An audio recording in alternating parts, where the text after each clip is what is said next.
லோக்சபா தேர்தலில் கோவையில் தமிழக பாஜக தலைவர் அண்ணாமலை போட்டியிடுகிறார்.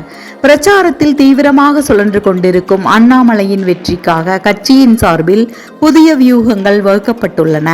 இதற்காக கோவையில் பாஜகவின் முக்கிய ஆலோசனை கூட்டம் நடந்தது. இதில் அண்ணாமலையின் வெற்றிக்கான வியூகங்கள் வகுக்கப்பட்டுள்ளன. அண்ணாமலையை போல் நேர்மையாக கடுமையாக உழைக்கும் நிறைய படித்த ஏழை அரசியல்வாதியை இதுவரை தமிழகம் கண்டதில்லை. நம் ஓட்டு அண்ணாமலைக்கு. தமிழகத்தில் இப்படி ஒரு தேர்தலை இதுவரை பார்த்ததில்லை யாரும். 2 திராவிட கட்சிகளுக்கு இடையேதான் போட்டி என்ற நிலை மாறி பல தொகுதிகளில் சுவாரஸ்யமான மும்முனை போட்டி நிலவுகிறது. அதில் நமது கோவை லோக்சபா தொகுதியும் ஒன்று. மறவாமல் அனைவரும் தாமரை சின்னத்தில் அண்ணாமலை அவர்களுக்கு வாக்குகளை செலுத்துங்கள். நல்ல படிப்பு, குணம், சிந்தனை, சரியான மேலாண்மை திறன், ஆன்மீக ஆற்றல், பொறுமை, சிறியவர் மற்றும் பெரியவர்களுக்கு மரியாதை, பாகுபாடு இன்மை, வேறு என்ன வேண்டும்? கோவை மாநகர் மக்கள் அனைவரும் தாமரை சின்னத்தில் வாக்களித்து அண்ணாமலை அவர்களை வெற்றி பெற செய்வோம். நன்றி.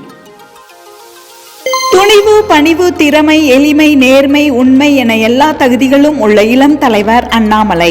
பல இளைஞர்களின் ரோல் மாடலாக உள்ள அண்ணாமலையை வருகிற லோக்சபா தேர்தலில் கோவை மக்கள் அனைவரும் தாமரை சின்னத்தில் வாக்களித்து வெற்றி பெற செய்யுங்கள். நன்றி. ஒரு நல்ல எதிர்காலத்திற்காக நமக்கு கிடைத்த ஒரு மாபெரும் சக்தி அண்ணாமலை. தனது சொல்லாலும் செயலாலும் மிகவும் குறுகிய காலத்தில் மக்கள் மனதை கொள்ளை கொண்டவர் அண்ணாமலை. என் மண் என் மக்கள் அண்ணாமலை இனி நம் மண்ணின் தலைவர், நேர்மையின் திருவுருவம். கோவை மக்கள் அனைவரும் தாமரை சின்னத்தில் வாக்களித்து அண்ணாமலை அவர்களை வெற்றி பெற செய்யுங்கள். நன்றி. அரசியல் சுனாமி அண்ணாமலை. அரசு இயந்திரம் எப்படி செயல்படுகிறது என்பதை படித்து அறிந்த ஒரு நல்ல தலைவர், ஒரு கண்ணியமான தகுதியான மிகச்சிறந்த தலைமைத்துவம் மிகுந்த அண்ணாமலை அவர்களை கோவை மக்கள் அனைவரும் தாமரை சின்னத்தில் வாக்களித்து வெற்றி பெற செய்யுங்கள். நன்றி. தலைமை பண்பு கொண்ட தலைவர் அண்ணாமலை. இப்படி ஒருவரைத்தான் நாம் எதிர்பார்த்திருந்தோம். பார்க்கும்போது ஒரு தலைவன் என்பதை விட ஒரு சக நண்பன் போல் தோன்றுகிறது. உற்சாகமாக மக்களுடன் சமமாக மரியாதையோடு பேசும் அரசியல் தலைவரை நாம் இப்போதுதான் பார்க்கிறோம்.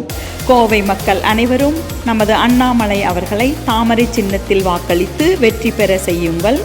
நன்றி. தேசியத்திலும் தெய்வீகத்திலும் நம்பிக்கை கொண்ட புதிய படித்த பண்புள்ள இளைஞர் அண்ணாமலை. தமிழகத்தை புதிய பாதையில் கொண்டு செல்லும் தவப்புதல்வன். நம்மில் ஒருவர் நமக்கானவர். தெளிவான நேர்மையான பதில் தருபவர்.